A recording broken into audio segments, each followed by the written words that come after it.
பெண்களுக்கு என்ன செஞ்சது அப்படின்ற ஒரு கேள்வி திரும்ப திரும்ப வந்துட்டே இருக்குது.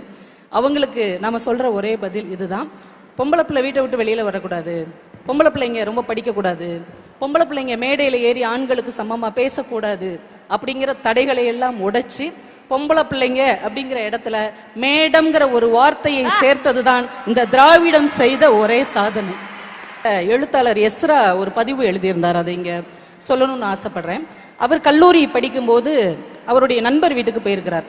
அந்த நண்பனுடைய அம்மா இவர்கிட்ட பேசும்போது சொல்லியிருக்கிறார், தம்பி ஒரு 10 ரூபாய்ங்கிறதோடைய மதிப்பு என்னப்பா அப்படின்னு கேட்டிருக்கிறார். இவர் சொல்லியிருக்கிறார், 10 ரூபாயோடைய மதிப்பு என்னம்மா, 10 ரூபாய் தானே அப்படின்னு இருக்கிறார். இல்லப்பா, எனக்கு கிடைச்ச ஒரு 10 ரூபாயோடைய மதிப்புங்கிறது பல லட்சங்களுக்கு சமம் அப்படின்னு சொல்லிட்டு அவங்க ஒரு சம்பவம் சொல்லியிருக்கிறாங்க. நான் ஒரு 25-30 வருஷத்துக்கு முன்னாடி இந்த வீட்டுக்கு கல்யாணம் ஆகி வரும்போது ஒரு கிராமத்து பொண்ணா, வெள்ளந்தியான பொண்ணா வந்தேன். இது ஒரு பெரிய குடும்பம், கூட்டு குடும்பம். ஆளாளுக்கு என்னை திட்டிக்கிட்டே இருப்பாங்க, ஆளாளுக்கு அறிவுரை சொல்லிட்டே இருப்பாங்க, யாராச்சும் என்னை வேலை ஏவிக்கிட்டே இருப்பாங்க. எனக்கு ஒரு மாசம் இங்க இருக்கவங்களே மூச்சு முட்டி போயிருச்சு, ரொம்ப திணறிட்டேன். எங்க அப்பாவுக்கு ஒரு கடிதம் எழுதினேன், அப்பா என்னை எப்படியாவது வந்து கூட்டு போயிருங்கப்பா, என்னால இங்க இருக்க முடியல அப்படின்ட்டு.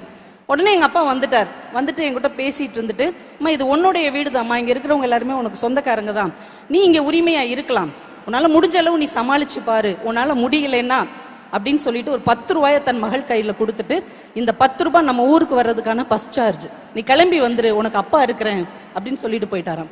அந்த 10 ரூபாய் என் கையில கிடைச்ச உடனே எனக்கு ஒரு புது பலம் வந்த மாதிரி இருந்தது. அதை என் முந்தியில நான் முடிஞ்சிட்டு மறுநாள்ல இருந்து இந்த வீட்டுல நானும் ஒருத்தி, எனக்கு உங்களுக்கு இருக்கிற உரிமை இருக்குன்னு எல்லாரோடையும் சகஜமா பழக ஆரம்பிச்சேன். இந்த 30 வருஷத்துல இந்த குடும்பம் தலை நிமிர்ந்து நின்றுருக்குன்னா அதுக்கு நானும் ஒரு காரணம். இன்னைக்கு நான் தான் அந்த குடும்பத்தின் முக்கியமான ஆணி வேர் அப்படின்னு சொல்லிட்டு, அதுக்கு காரணம் எங்க அப்பா எனக்கு கொடுத்த 10 ரூபாய் அப்படின்னார். இன்னைக்கு இந்த மேடையிலே நிறைய பெண்கள் வந்து விடியல் பஸ் பயணமா இருக்கட்டும், படிக்கிற பிள்ளைகளுக்கு 1000 ரூபாய் உதவித்தொகையாக இருக்கட்டும், இல்லத்தரசிகளுக்கு 1000 ரூபாய் உரிமை தொகையாக இருக்கலாம், அது வெளியில இருந்து பார்க்கிறவங்களுக்கு ஒரு சிறிய தொகையா இருக்கலாம். ஆனால் ஒரு அப்பா மகனுக்கு நிறைய பணம் கொடுப்பார். அந்த பணத்துக்கு என்ன வடிவம் எனக்கு தெரியல, ஆனா அப்பா மகளுக்கு கொடுக்கிற ஒவ்வொரு பணத்துக்கும் ஒரு வடிவம் இருக்கிறது. இது என்னுடைய பணம், நான் என் சொந்த காலில் நான் நிக்கிறேங்கிற சுய மரியாதையின் வடிவம் அது. என் தேவையை நானே பூர்த்தி செஞ்சுக்கிறேன் அப்படிங்கிற மன எழுச்சியின் வடிவம் அது. எங்க அப்பா எனக்காக தந்தது, இது என்னுடையது என்கின்ற உரிமையின் மறு வடிவம் அது.